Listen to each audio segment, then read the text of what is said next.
Hi friends, welcome to moms life style. இந்த vlog வந்து பார்த்தீங்கன்னா சண்டே vlog தான். இதோட வந்து எங்கள் தாத்தாவோட ரொம்ப டேஸ்டான ரெசிபியுமே ஷேர் பண்ணியிருக்கேன். நாட்டுக்கோழி வச்சாரு அப்படின்னா இந்த மாதிரி ஃப்ரெஷ்ஷாக மசால் ரெடி பண்ணி தான் வைப்பார். ஸோ அந்த ரெசிபியுமே இதோட நான் ஷேர் பண்ணியிருக்கேன். ஸோ பாப்பாவுக்கு வந்து பார்த்திங்கன்னா ஒரு சின்ன அப்ரிஷியேஷனுக்காக ஒரு சர்ப்ரைஸ் வந்து பிளான் பண்ணியிருந்தோம். பாப்பா ஃபஸ்ட்டே வந்து யூனிகார்ன் டைரி கேட்டிருந்தா. ஏன்னா அவளுக்கு யூனிகார்ன்னா அவ்வளோ பிடிக்கும். ஸோ பக்கத்தில் கடையிலலாம் செக் பண்ணி பார்த்தோம். அவள் கேட்ட மாதிரி வந்து பார்த்திங்கன்னா அந்த டைரி கிடைக்கல. ஸோ அந்த டைரி வந்து கிடைக்கல அப்படின்னோடனே அவளும் பேசாமல் விட்டுட்டா. ரொம்பலாம் அடம் பிடிச்சி வேணும் அப்படின்னு சொல்லி கேட்கல. ஸோ ஒரு சின்ன அப்ரிஷியேஷன் வந்து பிளான் பண்ணியிருந்தோம் பாப்பாக்காக. ஸோ அதனால் வந்து பார்த்திங்கன்னா ஆன்லைனில் செக் பண்ணி பார்க்கும் போது அந்த டைரி இருந்துச்சு. சரி, அவளுக்கு கேட்டதவே வந்து அவளுக்கு சர்ப்ரைஸாக வந்து கிஃப்ட் பண்ணிடலாம் அப்படின்னு சொல்லிட்டு அந்த யூனிகார்ன் செட்டு தான் வந்து ஆர்டர் போட்டிருந்தோம். இது டோட்டலாக வந்து பார்த்திங்கன்னா 250 ருபீஸ் வந்துச்சு. இதோட வந்து மல்டி கலர் பென் வரும். நெக்ஸ்ட்டு 2 எரேசர், அதுக்கப்புறம் பார்த்தீங்கன்னா 2 பென்னு, அதுக்கப்புறம் பென்சில், இந்த மாதிரி தான் கொடுத்துருந்தாங்க. ஆனால் அது எல்லாமே வந்து பார்த்திங்கன்னா சாதாரண லுக்கில் இல்லாமல் டிஃப்ரெண்ட் டிசைனில் வந்து கொடுத்துருந்தாங்க. ஸோ அதான் வந்து பார்த்திங்கன்னா குழந்தைகளோட மோர் அட்ராக்டிவ்னே சொல்லலாம். ஸோ ரொம்பவே நல்லா இருந்துச்சு. எப்படி சொல்ல, ஒரு ஃபிஷ் டைப்பில், அதுக்கப்புறம் லிப்ஸ்டிக் டைப்பில், அதுக்கப்புறம் கில்டர் டைப்பில், இந்த மாதிரி வந்து பார்த்திங்கன்னா வெரைட்டியாக கொடுத்துருந்தாங்க. ஸோ எரேசர்ஸும் பார்த்திங்க அப்படின்னா எப்படி ஒரு ஐஸ்கிரீம் மெத்தட் அந்த மாதிரிலாம் ரொம்ப நல்லா இருந்துச்சு. டைரி வந்து நல்லா ஒரு ஸ்பாஞ்ச் டைப்பில் கொடுத்துருந்தாங்க. ஸோ ரொம்ப நல்லா இருந்துச்சு டைரியுமே பார்க்குறதுக்கு. லிங்க் வந்து நான் கீழே அட்டாச் பண்ணுறேன், தேவைப்படுறவங்க செக் பண்ணி பாருங்கள். இந்த செட்டோட வந்து பார்த்திங்கன்னா பர்ஸும் சேர்த்து கொடுத்துருவாங்க, பவுச் மாதிரி. ஸோ அதில் வந்து பார்த்திங்கன்னா பென்னு, எரேசர் இதெல்லாமே ஹோல்ட் பண்ணிக்கலாம். செப்பரேட்டாக ஒரு டைரி. இதுதான் வந்து பார்த்திங்கன்னா ஃபுல் செட்டு. ரொம்ப நல்லா இருந்துச்சு, பாப்பாவுக்கு ரொம்ப பிடிச்சிருந்துச்சு. சண்டே காலையில் வந்து பார்த்திங்கன்னா பிரேக்ஃபாஸ்ட்டுக்காக கம்பங்கூழ் தான் வந்து நான் பண்ணியிருந்தேன். இதுக்கு வந்து நாளே கம்பை நல்லா நனைய வச்சுட்டு அடுத்த நாள் காலையில் மிக்சியில் வந்து கொஞ்சம் கூழ் பதத்துக்கு அரைச்சிட்டு அப்படியே வந்து கூழாக ரெடி பண்ணிடுவேன். ஸோ நாளே கரைச்சி வச்சு அந்த புளிக்க வச்சுலாம் இது வரைக்கும் நான் செஞ்சதில்லை. ஆனால் அத்தை செய்யும் போல வந்து பார்த்திங்கன்னா புளிச்ச தண்ணியில் வச்சு தான் செய்வாங்க. ஸோ அதனால் அவங்க கம்பு கூழ் செய்யும் போலே வந்து பார்த்திங்கன்னா லைட்டாக ஒரு புளிப்பு டேஸ்ட்டோட தான் வரும். அந்த டேஸ்ட் வந்து ரொம்ப டிஃப்ரெண்ட்டாக இருக்கும். ஆனால் டேஸ்ட் ரொம்ப நல்லா இருக்கும். நான் வந்து பார்த்திங்கன்னா அப்படியே வந்து காலையில் ரெடி பண்ணி அப்படியே தான் வந்து தயிர் மிக்ஸ் பண்ணி எடுத்துப்போம். ஸோ கூழுக்கு வந்து பார்த்திங்கன்னா கருவாட்டு ஃப்ரை தான் பண்ணியிருந்தேன். கசின் வந்து வீக்கெண்டுக்கு வந்து வந்துடுவாங்க வீட்டுக்கு. ஸோ அதனால் வந்து பார்த்திங்கன்னா காலையில் எல்லாருமே சேர்ந்து உட்காந்து தான் சாப்பிட்டுட்டு இருந்தோம். பசங்களுக்கு காலையில் பிரேக்ஃபாஸ்ட்டு அதுதான். ஸோ கருவாடு வந்து பாப்பா எடுத்துக்க மாட்டா. அதனால் வந்து ப்ளெயினாகவே அவள் சாப்பிட ஆரம்பிச்சிட்டா. நிலன் வந்து பார்த்திங்கன்னா ஒரு ஆள்கிட்டையாக வாங்கி டேஸ்ட் பார்த்துக்கிட்டு இருந்தான். ஸோ காலையில் பிரேக்ஃபாஸ்ட்டு வந்து முடிச்சுட்டு அடுத்து வந்து பார்த்திங்கன்னா நாட்டுக்கோழி தான் எடுத்துகிட்டு வந்திருந்தாங்க. நாட்டுக்கோழி வந்து பார்த்திங்கன்னா ஊர் சைடு கிடைக்கிறமான சுத்தமான நாட்டுக்கோழியாக இருக்காது. இது வந்து ஒரு பண்ணைக்கோழி டைப்பில் இருக்கும். ஸோ அந்த பிராய்லருக்கு இது ஏதோ கொஞ்சம் பரவாயில்ல அப்படிங்கிற மாதிரி தான் இந்த கோழி. எப்படி சொல்ல, ஒரு 6 மாத குஞ்சு 7 மாத குஞ்சும்பாங்கள்ல, அந்த மாதிரி தான் இது. ஸோ இது வந்து பார்த்திங்க அப்படின்னா அங்கேயே வந்து நாட்டுக்கோழிலாம் எப்படி வாட்டி அந்த மாதிரி ரெடி பண்ணுவாங்களா, அந்த மாதிரி தான் வாட்டி இதெல்லாமே கட் பண்ணி கொடுப்பாங்க. ஸோ சென்னை சைடு மோஸ்ட்டாக வந்து பார்த்திங்கன்னா இந்த மாதிரி தான் கிடைக்கும். நம்ம ஊர் சைடு கிடைக்கிற மாதிரி ரொம்ப ஃப்ரெஷ்ஷான நாட்டுக்கோழி வந்து கிடைக்கிறது கஷ்டம்தான். நாங்கள் வாங்குகிற இடத்துல வந்து பார்த்திங்கன்னா கோழி வந்து ரொம்ப நீட்டாக க்ளீன் பண்ணி கொடுத்துருவாங்க. ஸோ அதனால் நம்ம வீட்டுக்கு வந்துட்டு பார்த்திங்கன்னா ரொம்பலாம் வந்து மெனக்கிட்டு அதை க்ளீன் பண்ணுற மாதிரி இருக்காது. ஸோ அதனால் லைட்டாக மட்டும் அதை 2 தடவை வாஷ் பண்ணி வச்சுட்டு அப்படியே வந்து பார்த்திங்கன்னா இஞ்சி பூண்டு எல்லாமே உரிச்சிட்டு இருந்தேன். பசங்களுக்கு வந்து பார்த்திங்கன்னா கிரேவியில் போட்டாலும் சாப்பிட்டுப்பாங்க. இருந்தாலும் இந்த உப்பு கறி மாதிரி ரெடி பண்ணி கொடுத்தோம் அப்படின்னா கொஞ்சம் எக்ஸ்ட்ரா சாப்பிடுவாங்க. ஸோ அதனால் மட்டன் வாங்கினாலும் சரி, இந்த மாதிரி நாட்டுக்கோழி எடுத்தாலும் சரி, ஸோ இந்த மாதிரி உப்பு கறி மாதிரி ரெடி பண்ணி கொடுத்துட்டேன் அப்படின்னா 2 பேர்த்துக்கு பிடிக்கும். ஸோ வேணுங்கிறப்ப வந்து பார்த்திங்கன்னா வச்சு சாப்பிட்டுப்பாங்க. ஸோ அதனால் எப்போயுமே இந்த மாதிரி வந்து கொஞ்சம் கறி எடுத்து நான் ரெடி பண்ணி வச்சுருவேன். ஸோ இதுக்கு வந்து பார்த்திங்கன்னா கொஞ்சமாக சின்ன வெங்காயம், இஞ்சி பூண்டு பேஸ்ட்டு, தக்காளி, மஞ்சத்தூள், உப்பு. ஸோ தண்ணி ஊற்றமலை மட்டும் கொஞ்சம் கவனமாக ஊற்றணும். ஆனால் உண்மையிலே இதோட டேஸ்ட் எங்கேயுமே வராதுங்க. நம்ம குழம்பு வைக்கிறத விட இந்த உப்பு கறியோட டேஸ்ட் அவ்வளோ சூப்பராக இருக்கும். ஸோ அதுக்கப்புறம் தங்கச்சியோட வீட்டுக்கார் வந்து வந்திருந்தாங்க.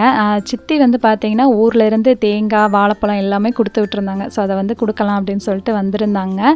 ஸோ ஆனால் சித்தி ஊர்லேருந்து வர்ற தேங்காய் மட்டும் பார்த்திங்கன்னா அவ்வளோ பெருசாக இருக்கும். எப்படி தான் அவ்வளோ பெரிய சைஸாக இருக்குன்னே தெரியல. அவங்க கொடுத்து விடுறதுலே வந்து பார்த்திங்கன்னா சின்ன தேங்காய்னு ஒன்று கூட இருக்காது. எல்லா சைஸுமே வந்து பார்த்திங்கன்னா அந்தளவுக்கு பெருசாக தான் இருக்கும். ஸோ அதுக்கப்புறம் கொஞ்சம் பனங்கிழங்கு எல்லாமே இருந்துச்சு. ஸோ வீட்டில் எல்லாருமே இருந்திருந்தாங்க. இந்த டைமில் வந்து பாயில் பண்ணி வச்சிட்டோம் அப்படின்னா ஸ்நாக்ஸ் மாதிரி சாப்பிட ஆரம்பிச்சிருவாங்க அப்படின்னு சொல்லிட்டு ஃபஸ்ட்டு பனங்கிழங்கு எல்லாமே க்ளீன் பண்ணி அதை வந்து பார்த்திங்கன்னா ஒரு சைடு வேக வைக்க செட் பண்ணிட்டேன். என் மாமனார் வர்றப்ப கொண்டு வந்திருந்தார். ஸோ அந்த வீக்கெண்டு வந்து பார்த்திங்கன்னா ஒரே அலைச்சலாக இருந்துச்சு. ஸோ கொஞ்சம் மட்டும்தான் வந்து பார்த்திங்கன்னா அப்போ ரெடி பண்ணியிருந்தேன். மீதி எல்லாமே அப்படியே ஃப்ரிட்ஜ்லேயே வச்சுருந்தேன். ஆனால் ஃப்ரிட்ஜில் வைக்கும் போல வந்து பார்த்திங்கன்னா அந்த பனங்கிழங்கு தோலோடையே வச்சோம் அப்படின்னா 1 வீக் ஆனாலும் அது அப்படியே இருக்குது. அந்த மாதிரி தான் நான் வந்து வச்சுருந்தேன் கவர் போட்டு. ஸோ வேணுங்கிறப்ப மட்டும் பார்த்திங்கன்னா அந்த தோல் எல்லாத்தையும் எடுத்துட்டு அதுக்கப்புறம் நம்ம வந்து பாயில் பண்ணிக்கலாம். ஸோ நல்லா ஃப்ரெஷ்ஷாகவே இருந்துச்சு. ஸோ கிழங்கு ஒரு சைடு செட் பண்ணி வச்சுட்டு அடுத்து வந்து பார்த்திங்கன்னா லெமன் ஜூஸ் தான் போட்டுட்ருந்தேன். சண்டே ஆனால் மட்டும் பார்த்திங்கன்னா வேலைக்கு குறைவே இருக்காது. ஆஃப்டர்நூன் வரைக்கும் உட்காரக்கூட நேரம் இல்லாத அளவுக்கு வேலை இருந்துக்கிட்டே இருக்கும். ஸோ இந்த சியா சீட்ஸ் கொஞ்சம் இருந்துச்சு, அதையுமே நனைய வச்சுட்டு அப்படியே எல்லாருக்குமே வந்து பார்த்திங்கன்னா லெமன் ஜூஸ் தான் போட்டிருந்தேன். எங்கள் எல்லாத்துக்கும் ஒயிட் சுகரில் போட்டிருந்தேன். ஹஸ்பண்டுக்கு மட்டும் பார்த்திங்கன்னா ப்ரௌன் சுகர் லைட்டாக மட்டும் சேர்த்துருந்தேன். ஜூஸ் எல்லாமே குடிச்சிட்டு அதுக்கப்புறம் குழம்புக்கு தான் வந்து மசாலா எல்லாம் வறுக்கலான்னு ரெடி பண்ணிகிட்டு இருந்தேன். இப்போ நான் சொல்கிற மெஷர்மெண்ட் வந்து பார்த்திங்கன்னா 1.25 கிலோவுக்கு வந்து கரெக்டாக இருக்கும். ஸோ 3 டேபிள் ஸ்பூன் அளவுக்கு பார்த்திங்கன்னா வரமல்லி இந்த ஸ்பூனில் தான் நான் எடுத்திருந்தேன். இதுக்கு வந்து 1 டேபிள் ஸ்பூன் அளவுக்கு சோம்பு, 1 டேபிள் ஸ்பூன் அளவுக்கு சீரகம், 1 டேபிள் ஸ்பூன் அளவுக்கு மிளகு, 1/2 டேபிள் ஸ்பூன் அளவுக்கு கடலைப்பருப்பு, 1/4 டீஸ்பூன் அளவுக்கு நம்ம அரிசி சாதம் வடிக்க யூஸ் பண்ணுறோம்ல அந்த அரிசி தான். அதுக்கப்புறம் வந்து பார்த்திங்கன்னா 6 கிராம்பு, அதுக்கப்புறம் 2 டேபிள் ஸ்பூன் அளவுக்கு பட்டை எடுத்திருந்தேன். பட்டை மட்டும் கொஞ்சம் அதிகமாக எடுக்கணும். அதுக்கப்புறம் 6 ஏலக்காய் எடுத்திருந்தேன், 2 அன்னாச்சி பூ. இந்த மசாலா வறுக்கிறதுலே ரொம்ப முக்கியமானது ஜாதி பத்திரி தான். 1.5 ஜாதி பத்திரி வந்து சேர்த்துருந்தேன். இந்த குழம்புக்கு வந்து அதிக டேஸ்ட்டு கொடுக்குறதே அதுதான். தாத்தா செய்யும் போல வந்து பார்த்திங்கன்னா ஜாதி பத்திரி இல்லாமல் இந்த குழம்பு செய்யவே மாட்டார். அந்தளவுக்கு வந்து பார்த்திங்கன்னா ரொம்ப இம்பார்ட்டன்ஸ் கொடுப்பாரு. ஸோ டேஸ்ட்டுமே அவ்வளோ சூப்பராக இருக்கும். ஸோ இது எல்லாமே வந்து பார்த்திங்கன்னா 1 டேபிள் ஸ்பூன் அளவுக்கு நல்லெண்ணெய் ஊற்றி எல்லாத்தையும் நல்லா வந்து லோ ஃப்ளேமில் வந்து நல்லா வறுத்து எடுக்கணும். ஸோ இந்த குழம்பு வந்து மெயினாக வந்து பார்த்திங்கன்னா சளி பிடிச்சிருந்தா அதுக்கப்புறம் டெலிவரி ஆன டைமில் வந்து அதிகமாக யூஸ் பண்ணுவாங்க. ஸோ இதோட வந்து பார்த்திங்கன்னா 3 வரவத்தல் உங்கள் காரத்துக்கு ஏற்ற மாதிரி சேர்த்துக்கலாம். ஸோ இதை வந்து நல்லா வறுத்துட்டு ஒரு சைடு வந்து எடுத்துட்டேன்.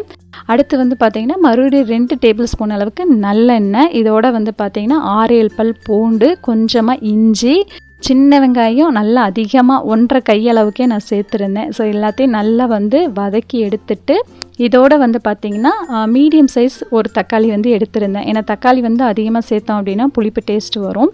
ஸோ அதனால் இந்த வெங்காயம் இஞ்சி பூண்டு எல்லாமே கோல்டன் ப்ரௌன் ஆகிற வரைக்கும் நல்லா வதக்கிட்டு ஒரு தக்காளி மட்டும் ஆட் பண்ணி அதையும் நல்லா வந்து வதக்கி எடுத்துடணும். இதோட வந்து பார்த்திங்க அப்படின்னா அரை தேங்காய் மூடி இருக்கும்ல அதில் வந்து பாதி தான் எடுத்திருந்தேன். தேங்காயுமே ரொம்ப அதிகமாக போடக்கூடாது, அதே மாதிரி தக்காளி ரொம்ப அதிகமாக போடக்கூடாது. ஸோ அளவாக தான் போடணும்.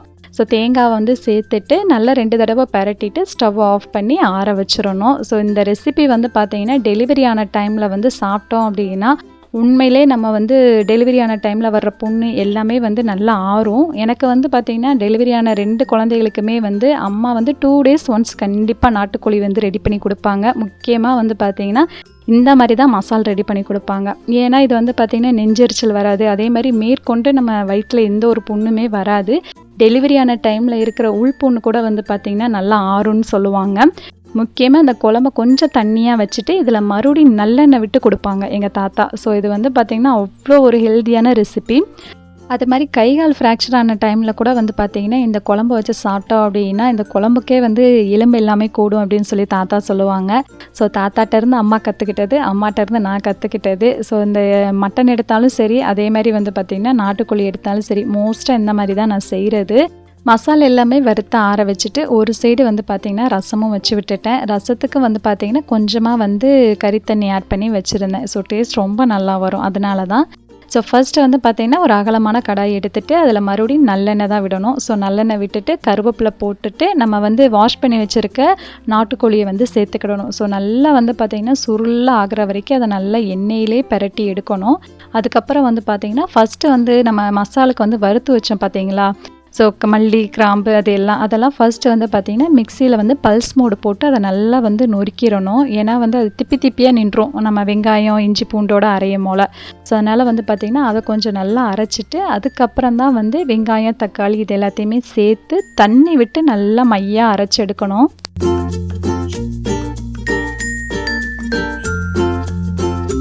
நம்ம அரைச்சி எடுத்த பேஸ்ட்டை வந்து பார்த்திங்கன்னா இந்த வதக்கி வச்சுருக்க நாட்டுக்கோழியோடு சேர்க்கணும். ஸோ அதோட போட்டு இந்த மசாலா நல்லா மிக்ஸ் பண்ணி கொடுக்கணும். வேறு எக்ஸ்ட்ரா எந்த மசாலுமே சேர்க்க தேவையில்லை. ஸோ இது மட்டுமே போதும். இதை வந்து நல்லா பரட்டிட்டு அதுக்கப்புறம் தேவையான அளவுக்கு உப்பு, மஞ்சத்தூள் இது மட்டும் போதும். ஸோ இதை போட்டு நல்லா பரட்டணும். ஸோ எப்படி சொல்ல, மசாலே வந்து ஒரு 5 to 10 minutes வந்து நல்லா பரட்டி கொடுக்கணும். மசாலா ஆல்ரெடி நம்ம வறுத்து பண்ணியிருக்கனால இந்த மாதிரி திக்காக இருக்கும் போலே லைட்டாக எண்ணெய் பிரிய ஆரம்பிச்சிடும். ஸோ அந்த ஸ்டேஜில் வந்து பார்த்திங்கன்னா நல்லா மிக்சியை வாஷ் பண்ணி எவ்வளோ தண்ணி வேணுமோ அவ்வளோ சேர்த்துக்கோங்க. ஏன்னா இது தண்ணியாக வச்சு அந்த குழம்பு குடித்தா கூட அவ்வளோ ஒரு ஸ்ட்ரென்த்து நம்ம உள்ளே இருக்க நாட்டுக்கோழியை சாப்பிட்றத விட. ஸோ அதனால் வந்து பார்த்திங்கன்னா டெலிவரி ஆகியிருக்கவங்களுக்குலாம் வந்து பார்த்திங்கன்னா நல்லா தண்ணியாக வந்து இந்த குழம்ப செஞ்சு நல்லெண்ணெய் விட்டு கொடுத்தீங்கன்னா போதும். அந்த அளவுக்கு வந்து ரொம்ப ரொம்ப ஹெல்த்தியானது இது. தண்ணி சேர்த்துட்டு அதுக்கப்புறம் நம்ம லிட்டு போட்டு க்ளோஸ் பண்ணி வச்சு கொஞ்சம் சிம்மில் வச்சுருங்க. ஸோ ஃபஸ்ட்டு ஒரு 10 to 15 மினிட்ஸ் சிம்மில் வச்சிங்க அப்படின்னா நல்லா வந்து நம்மளுக்கு குக் ஆக ஆரம்பிச்சிடும். ஏன்னா அது பிராய்லர் மாதிரி இல்லைல்ல, அதனால் வேகிறதுக்கு கொஞ்சம் டைம் ஆகும். ஸோ அதனால் நல்லா மூடி போட்டு க்ளோஸ் பண்ணி வச்சுருங்க. ஸோ அந்த கேப்லேயே வந்து பார்த்திங்கன்னா நான் ஜூஸ் குடித்த கிளாஸ் எல்லாத்தையுமே நல்லா வந்து தொடச்சிட்டு எடுத்து வச்சுட்டேன். ஏன்னா அந்த தண்ணியோடு வைக்காமலாம் வந்து பார்த்திங்கன்னா ஒரு மாதிரி திட்டாக இருக்குது. ஸோ அதனால் எப்போயுமே வாஷ் பண்ணிவிட்டு கொஞ்சம் இந்த மாதிரி வந்து நம்ம தொடச்சி எடுத்தோம் அப்படின்னா கொஞ்சம் நல்லா நீட்டாக இருக்கும். ஸோ அது எல்லாமே எடுத்து வச்சிட்டேன். குழம்புக்கு வந்து பார்த்திங்கன்னா கொஞ்சம் இடையில மிக்ஸ் பண்ணி கொடுக்கணும். ஸோ ஓரளவுக்கு வந்து எனக்கு ஆயில் பிரிய ஆரம்பிச்சிருச்சு. ஸோ அதனால் வந்து உப்பு எப்படி இருக்குதுன்னு சொல்லி செக் பண்ணிக்கிட்டேன். கொஞ்சம் கம்மியாக இருக்கிற மாதிரி இருந்துச்சு. ஸோ அதனால் தேவையான அளவுக்கு மறுபடியும் வந்து பார்த்திங்கன்னா உப்பு சேர்த்துட்டு மறுபடியும் நல்லா வந்து கொதிக்க விட்டாச்சு. ஸோ குழம்பு வந்து பார்த்திங்கன்னா இந்த அளவுக்கு கொஞ்சம் எண்ணெய் பிரிய நல்லா ஆரம்பிக்கும். ஸோ அந்த மாதிரி இருக்கும் போல் வந்து பார்த்திங்கன்னா கொஞ்சம் மிக்ஸ் பண்ணி கொடுத்துட்டே இருக்கணும். ஏன்னா தண்ணி வந்து கொஞ்சம் வத்த கீழே வந்து அடிப்பிடிச்சிடக்கூடாது. ஸோ அதனால் வந்து பார்த்திங்கன்னா கொஞ்சம் நல்லா இடையில மிக்ஸ் பண்ணி மட்டும் கொடுக்கணும்.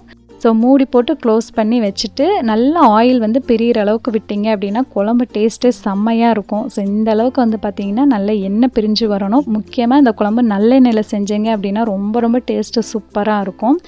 குழம்பு ரெடியானோடனையும் சைட்லேயே வந்து பார்த்திங்கன்னா சின்ன கடாயில் மறுபடியும் 1/2 டேபிள் ஸ்பூன் அளவுக்கு நல்லெண்ணெய் விட்டுட்டு நல்லா 1 டீஸ்பூன் அளவுக்கு சோம்பு, 2 வரவத்தல், கொஞ்சமாக கருவேப்பிலை, இதோட பொடியாக நறுக்குன சின்ன வெங்காயம் கூட சேர்த்துக்கலாம். அதை நல்லா வந்து வதக்கிட்டு அப்படியே நம்ம கொதிக்கிற குழம்போடு சேர்க்கணும்.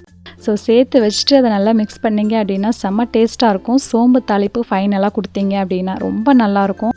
தாளிப்பை நல்லா மிக்ஸ் பண்ணிவிட்டு ஒரு 10 to 15 மினிட்ஸ் ரெஸ்ட்டில் விட்டுருங்க. ஸோ அதுக்கப்புறம் வந்து சர்வ் பண்ணிங்க அப்படின்னா டேஸ்ட் வந்து சூப்பராக இருக்கும். ஸோ கோழி குழம்பு பதம் வந்து பார்த்திங்கன்னா எந்த அளவுக்கு உங்களுக்கு வந்து தண்ணியாக வேணுமோ அந்த அளவுக்கு வச்சுக்கலாம். இல்லை ஓரளவுக்கு கெட்டியாக வேணும் அப்படின்னா கரெக்டாக இருக்கும். நான் வந்து பார்த்திங்கன்னா ரைஸோடு மிக்ஸ் பண்ணி சாப்பிட்றதுக்காக 2 டைமுக்கு வச்சுருந்தேன். ஃபுல் நல்லெண்ணெயில் தான் பண்ணியிருந்தேன். இந்த மாதிரி நல்லெண்ணெயில் பண்ணிங்கன்னா அவ்வளோ ஒரு டேஸ்ட் ரொம்ப சூப்பராக இருக்கும். ஸோ அன்றைக்கான லஞ்ச் மெனு வந்து பார்த்திங்கன்னா ஒயிட் ரைஸ், நாட்டுக்கோழி குழம்பு, இதோடு வந்து பார்த்திங்கன்னா ரசம் வச்சுருந்தேன். ஸோ சிம்பிளான மெனு தான்.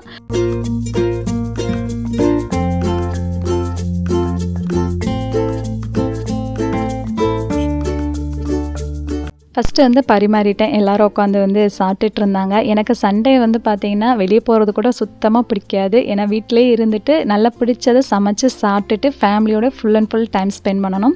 முக்கியமாக வந்து பார்த்திங்கன்னா சீரீஸோ மூவியோ வந்து எல்லாருமே சேர்ந்து பார்ப்போம் அன்னைக்கு. அப்போ தான் வந்து பார்த்திங்கன்னா எனக்கு சண்டே வந்து ஒரு ஃபுல்ஃபில் ஆன மாதிரியே இருக்கும். ஸோ உங்கள் எல்லாத்துக்கும் எப்படின்னு சொல்லி கமெண்ட் பண்ணுங்கள். மறக்காமல் ரெசிபி ட்ரை பண்ணி பாருங்கள். இதோட இந்த vlog முடியுது. இந்த வீடியோ பிடிச்சிருந்தா லைக் பண்ணி சேனலை மறக்காமல் சப்ஸ்கிரைப் பண்ணிக்கோங்க. பாய்.